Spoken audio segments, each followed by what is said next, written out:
This is the unboxing of the CTR360 Maestri 3. This is the shoe which is talked about a lot these days. Every club has different sizes of this shoe in their warehouse. In the case of the players misplacing their regular cleats. For example, Steven Gerrard, a long-time Adidas endorser, and specifically Predators, had to wear these shoes because his was not fitting him, because they had changed the design and the fit of the LZs once again. So here we see what we have inside, left and the right. Let's look at the bag as well quickly. Here, this is the bag, CTR360. Very shiny. I'd have to say this is even nicer than the mercurial bags I saw. Not just the color, the material seems better as well, but maybe that's just me. That's the bag. Now to the shoe itself. This is like a mixture between the Predator LZs, both the first generation and the second generation, the F50s and the old CTR360s themselves. Some of the features you usually see on Adidas models and not Nikes is available on this release. For example, the edges, like the sprint web, there's something like that here. We didn't used to have this on the old Nikes, none of them, as far as I remember. This is unique in that sense. They have tried to trim down the weight, which is 245 grams and then 9 US.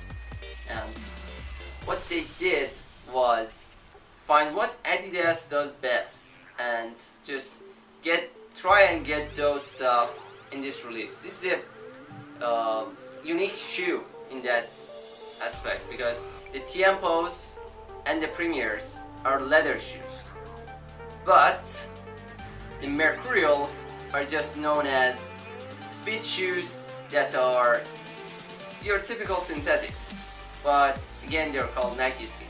So in here they have like done something like Adidas LZs, Predator LZs.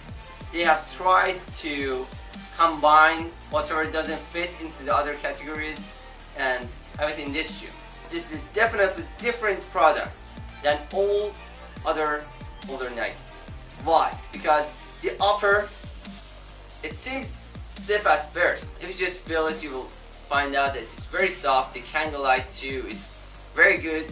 It is not like just last season. It's just very much different. The same shoe has a very much different material on the upper. It expands as needed, not as much as a leather shoe would, but it expands. And I like how this stitching here, at least on my feet, aligns with my little toe. So your little toe is not affected by the stitching, at least if your shoe size is like mine. But still, the stitching really firm, but doesn't affect your performance or the fit and the comfort. So that's really good. These pods, or whatever they're called here, these are really nice. They're really good. I would have preferred them starting here and ending here. These are obviously made for midfielders and right to place for midfielders, even attacking midfielders. But for wingers, maybe they would have preferred it being around here. But it doesn't really matter much, but it's really nice. These boots add confidence to your game. The design is really good. Even the laces are softer than usual. They have gone for something which is firm in terms of design, but in terms of material, it's the softest possible. Even the studs are very soft. Although if you have very wide feet, you will notice that these will hurt a bit, but not as much as other brands like Adidas, because Adidas, especially on the sprint frame, is used to having these studs, these two, longer than the central ones and even the toe box ones. So if you have wide feet, especially in the toe box. These will generally perform better and fit you better than the sprint frame. Just works in most situations. They haven't exactly gone for something that is speedy like the Mercurial or the sprint frame. They have gone for something that fits most. You're seeing strikers switching to this boot just because of the fit and the comfort. Talking about the upper is perhaps the second best, if not the best. On the back of the shoe we have the ACC logo and the Candlelight logo. Of course, you have the top model, which is the Maestri. Let's take a look at the insole as well. The insole is pretty wide as well, wider than the usual Mercurials. The insole, much like the Predator LZ insoles, has the anti-slip texture here, which is different than the Predators because these are like holes, little holes that are lines and circles, and they work just as good, maybe better, maybe worse than the Predator LZs. No exact test done on that yet, but they do the job. Those are like extra added material like prints on those, but these are just textures on the insole itself. CTR360 and Nike Source logo, very nice insole as well. Specifically talking about the outsole, these studs are not that long, so as you can see, the back studs are longer than these.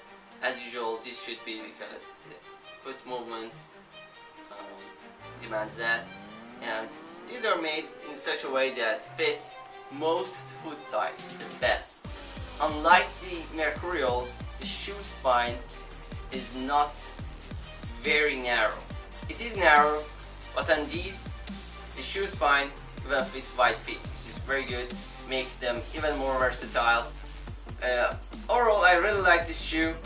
Even the colorway is great, very sharp, very nice upper material, soft, good last. Right now, these and the new black colorways are in season, so they're priced around $200, but they will soon get discounts, and by soon I mean 3 months or so later. And if you like the shoe but want to get them cheaper, you might want to get the white or green colorway, which are in stock in some places but are cheaper than these, up to $100 cheaper. If you have any questions about this shoe, please send them our way in the comment section and like our video. Also, don't forget to subscribe.